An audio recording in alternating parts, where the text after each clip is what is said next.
What is love? Humans have been asking this question for centuries. Even today, it's one of the most common searches every year on Google. But is it a question that science can answer? Can the mystery of love be unraveled in a lab?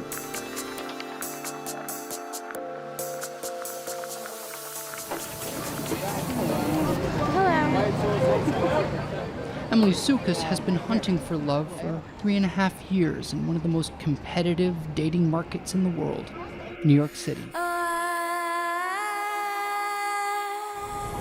We're here to kind of spot someone who might be your type. No, and no. And no. No, Definitely not. No. Is it hard being a single woman in New York? It's so challenging. I just, like don't even bother. Like, why? Just why? In the interests of finding her a match, she's willing to put herself and her heart to the test. What is your type? Oh, that is like the multi-million-dollar question. I'd be surprised if most people are like self-aware enough to actually know what their type is. But self-awareness may be only one part of the equation.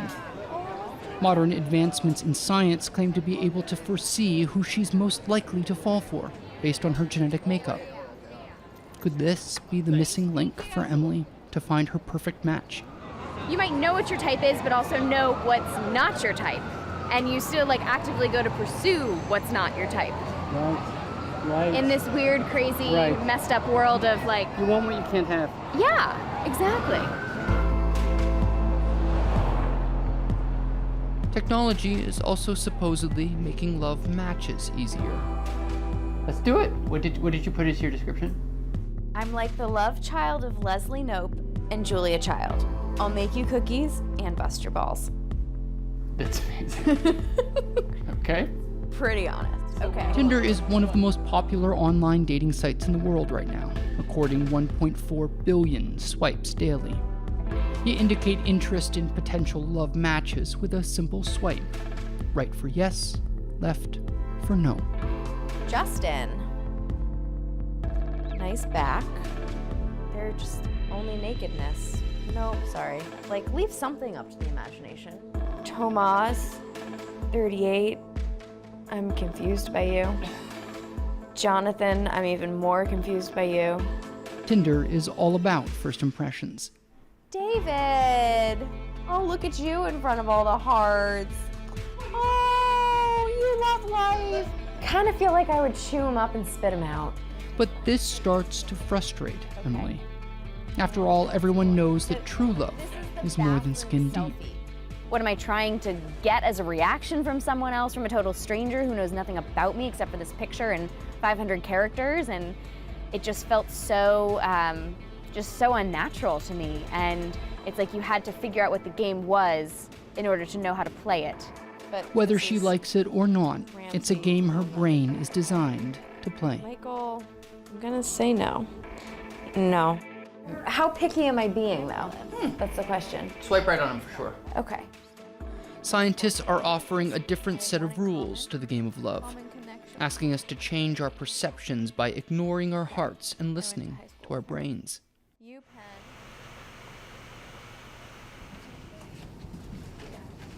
Hello, Nick. Hi. Hi there, kiddo. How you doing? Hello, meet Aaron. Aaron, this is Hello. nice to meet you. This is Helen Fisher. Anthropologist Dr. Helen Fisher and neuroscientist Dr. Lucy Brown have dedicated their careers to finding the magic ingredients for love. You know, this is a brain system that's like a sleeping cat. It can be awakened at any time. It can be awakened the moment you see somebody. If you're ready to fall in love, they say the right thing at the right moment, and boom, that brain circuitry can be ignited. Their groundbreaking research was able to map the flow of romantic love through the brain. You know, we were the first in the world to do this brain scanning. Mapping love is something that, you know, in prior generations was really taboo. I mean, people thought that love was part of the supernatural, that you shouldn't touch it, that it was magic. People in love had their brains scanned. The scientists wanted to see what parts lit up when they saw their partners. The results took them by surprise. I really came into this thinking that it was an emotion, that it was a whole series of emotions from high to low. And it's got all kinds of cognitive thinking parts too. But what we really ended up finding was that it's also and predominantly a drive. In other words, love is not only an emotional reaction, it's involuntary, a drive, like hunger or thirst. It sits in the same part of the brain as our survival systems. That drive to love is simple. It's almost like a reflex. It's almost like the reflex of swallowing. It's at that level of the brain. Part of our survival system, like hunger or thirst. What's more, love affects our brain in a similar way to drug addiction. They both release a whole set of chemicals to form a deep attachment. One of the things that's most important about this work is the realization that romantic love is a natural addiction. It's the system that nature gave us that laid down there for attaching to another person. And drugs of abuse jump onto that system. And that's why we have drug addictions, because we have this natural addiction system for other people. The drive to love is totally knowable and it's quite simple. The thing that's complex is who we love. That's the problem. Why do we fall for one person rather than another? This is where things get complicated. Science says that who we are attracted to is influenced by the balance of chemicals in our brain. Maybe when people say we have chemistry, there's basic body chemistry that'll naturally draw you to one person rather than another. All of us have our own unique formula, and they believe that knowing your chemical makeup can help you find true love. There are 4 brain systems that are each one of them linked with a constellation of personality traits: the dopamine, serotonin, testosterone, and estrogen systems. Those people who are very expressive of the dopamine system, curious, creative, spontaneous, energetic, they go for people like themselves. People very expressive of the serotonin system, traditional, conventional, follow the rules, respect authority, they go for people like themselves. In those 2 cases, similarity attracts. In the other 2 cases, opposites attract. For example, Hillary and Bill Clinton, she's the high testosterone. I mean, she's get to the point kind of person. There's a reason Americans are not fond of her. Her husband's very high estrogen. I mean, the whole world knows that Bill can't stop talking. He cries easily. He feels everybody's pain. He's the high estrogen one, and she's the high testosterone one. So knowing the basic aspects of your personality could help you narrow down the field. As a neuroscientist doing these studies over the past 20 years, the conclusion I'm coming to is, your soulmate isn't out there. It's got much more to do with who you are and what your brain is like. Fisher and Brown use fMRI scans to help identify these different brain systems and how they determine personality traits. How was it? It was great. It was really cool. But other scientists are taking this theory a step further and looking at our DNA as a way to reveal our core personalities. I'm going to get Emily to test this theory out. Hello. Hello. I have brought you a bag. Excellent. Are we ready for this? I think so. Okay, come on in. Emily has agreed to test her DNA against an ex-boyfriend to see whether they were genetically doomed from the start. She broke up with her first real love, Marcus, a few years ago because of a long-distance relationship. They're still friends, and in the interest of science, Marcus agreed to take this test.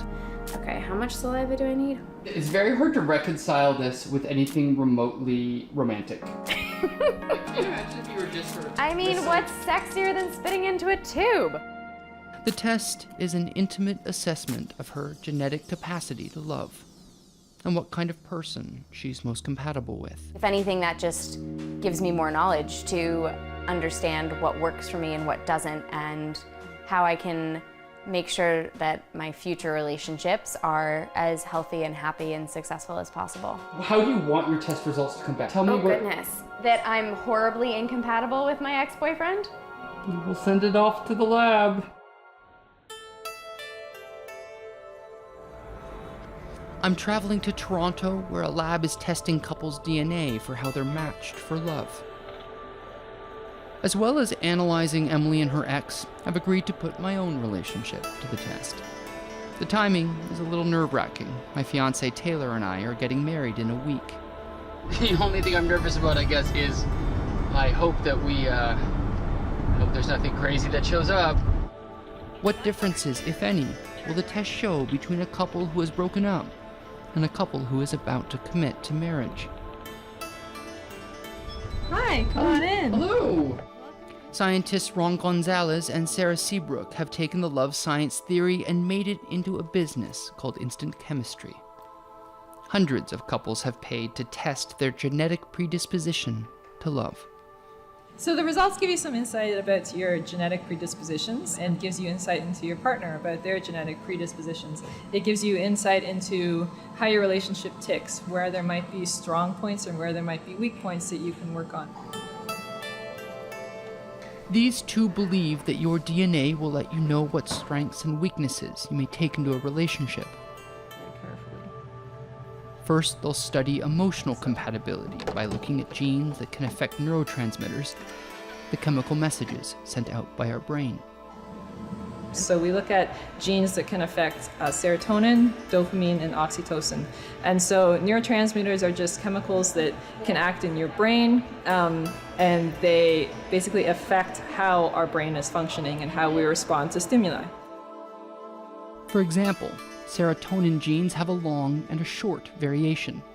Short means you are passionate, and long means you're practical. Two people with the short gene can experience a decline in marital satisfaction over time. If you have two passionate people come together and they're married, over 13 years, their marital satisfaction can start to decrease. And that's because in relationships there's good and there's bad, but over time the bad can start to outweigh the good. If this is all starting to sound too technical for matters of the heart, Ron and Sarah have good reasons for using science. So I heard you had an interesting result. I do have an interesting. They are married, and their own results prove that it's not always love at first sight. I know that when I first met Ron, I didn't really particularly want to have much interaction with him until I started to talk to him. And then I realized, wow, we get along really, really well, actually.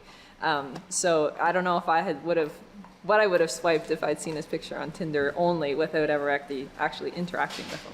In Tinder, you're swiping past people Yes, that's that right. you should be spending a lifetime with. Potentially, yeah. Right, and he was saying that you guys are a that's couple. great. I mean, I don't know. I know a lot of couples who, when they first met, they didn't want anything to do with one another, and there's no exception here with myself and Sarah. Yes.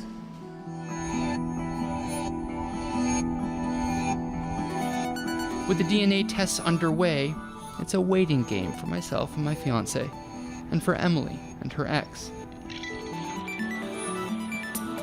But in the meantime, she's decided to ditch Tinder and test out a dating technique called 36 questions to fall in love with someone she's just met.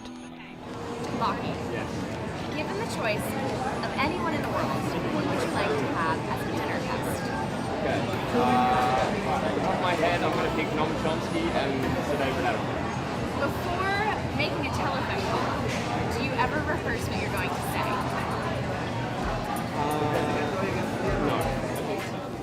I had a really great first date. Ooh, it was kind of wild. It really was. I still kind of feel like, even a few hours later, that I go to replay it in my head. I'm like, what just happened? Last time you sang to someone. Emily's questions were designed to help fast-track the process of getting to know someone. It was strange to have such, I guess, an intimate conversation with a total stranger, and for that connection to happen so quickly. It also had quite an effect on her date, Lockie. I still feel a little bit of excitement, because I don't know whether we were already suited to each other, but it felt like it might have done its job. That quickly led to a second date. Look at those nice skills. More sexy. Sexy carrot This grading. is like a kind of some sort of modern interpretation of the scene in Ghost where they're doing the clay spinning or something, the day. Sure. You two went out dancing yesterday. We went out. Yes. Yeah, we went out dancing the night Dance away. machines. Was it fun? I had so much fun. Yeah, it was great. I think we ended up having a kiss, but we somehow managed to be up on some sort of Platform. raised platform, and for a brief moment it was just the two of us, and the crowd started cheering and clapping and cheering us on. They're showing all the signs of a growing connection. I wonder whether genetic-based dating might ruin this kind of magic. Do you think it's inevitable that people will use their genetic information in their dating lives in the near future? I think we're probably going down that path, which probably isn't a bad thing. At the Instant Chemistry Lab, I'm about to find out if science thinks my fiance Taylor and I are scientifically meant for each other. Oh, my compatibility results. This is sort of it, isn't it? Yeah. I'm given a score based on a combination of our emotional compatibility and potential physical attraction based on our pheromones or hormones that we can smell. So your overall score was 73. You scored a very average to what long-term couples did, so it's a good sign for your relationship. Let's go. But my test also reveals something I'm not so comfortable about. According to Ron and Sarah's test results, my genetics predispose me to having a highly analytical nature, the opposite of Taylor's empathetic disposition. Which is strange because I've always thought of myself as a highly empathetic person. She has one line, which means that she carries the listener version or the more empathetic version of that gene, and then you have the A version, which is the thinker version. Well, I'm a double. You're a double thinker, yes. It is rare. You can see here that it really only pops up 1 in every 10 people. Taylor and I seem to have fallen into a pretty normal bandwidth. Right. What does normal mean? It's extremely hard to get 100% on everyone. And I think most people aren't willing to wait, hundreds of years before they find that person. Most people generally make that trade-off and have that 70-80% window that everything just clicks. Now I need to share the results with my fiance. I'm calling because I got our test results back. Do you think that I have a normal amount of empathy? I think you are incredibly empathic. They're saying that I have the least empathy genetically possible. Wow. That the relationship report is concerned that I might not understand your feelings, I think. I would not agree. They said we have a very normal, healthy relationship, that we're in like the really good, we're in the really, well within the really healthy normal. These are just some of their findings.